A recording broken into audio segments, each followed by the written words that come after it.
આગળ વાત કરીએ બનાસકાંઠા જિલ્લાને લાંબા વિરામ બાદ રાજકીય સ્તરે મોટી સફળતા મળી। જિલ્લામાંથી ડીસાના ધારાસભ્ય પ્રવીણ માળી અને વાવના ધારાસભ્ય સ્વરૂપજી ઠાકોરને રાજ્યના નવા મંત્રીમંડળમાં સ્થાન મળ્યું। બંને નેતાઓને મળેલા મંત્રીપદના સન્માનથી સમગ્ર જિલ્લામાં ખુશીનો માહોલ જોવા મળ્યો। ડીસામાં કાર્યકરો દ્વારા ફટાકડા ફોડી અને મીઠાઈ વહેંચી ઉજવણી કરવામાં આવી। પ્રવીણ માળીના પરિવારજનો પણ ગૌરવની લાગણી વ્યક્ત કરતા કહ્યું કે આ સન્માન માટે તેઓ વડાપ્રધાન નરેન્દ્ર મોદી, ગૃહમંત્રી અમિત શાહ અને ભાજપના સર્વે પદાધિકારીઓ આભારી છે।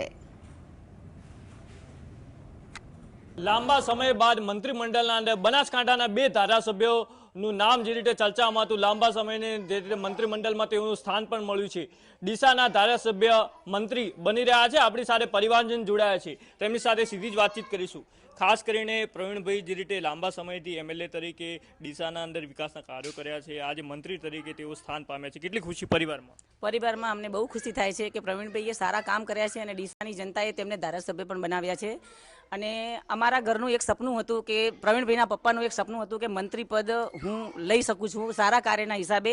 એમનું સપનું ભગવાને પણ પૂરું નહીં કર્યું, પણ એમના દીકરાએ એમનું સપનું પૂરું કર્યું અને રાજ્ય સરકારે જે એમના ઉપર પસંદગી ઢોળી છે એ અમારા માટે બહુ આશીર્વાદરૂપ છે। અને પ્રવીણભાઈ જે કામ કરે છે એનાથી પણ સારું ડીસાનું કામ કરે, ગુજરાતનું કામ કરે એવી અમારી ઈચ્છા છે અને બધાના આશીર્વાદ એમની સાથે છે અને આનાથી ઉત્તરે પ્રગતિ કરે એ અમે ચાહીએ છીએ અને બધાની સેવા કરે।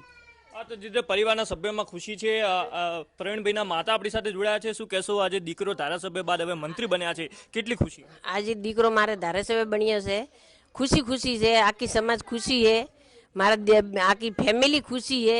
સાહેબરે આખો સપનો પૂરો કર્યો છે ને આખો ખુશ વી ગયા સાહેબ।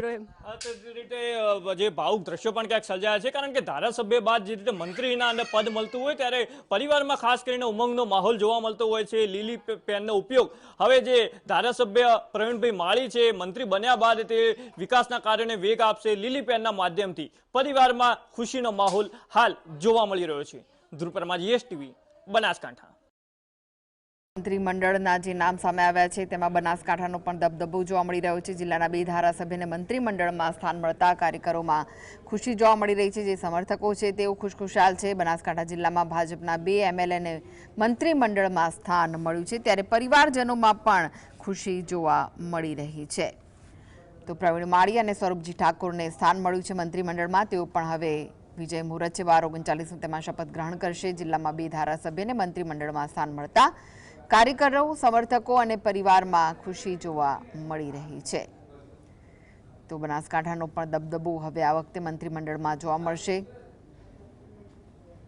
જે 25 મંત્રીઓના નામ સામે આવ્યા છે તેમાં બનાસકાંઠાના પણ બે ધારાસભ્યને મંત્રીમંડળમાં સ્થાન મળતા ખુશી જોવા મળી રહી છે।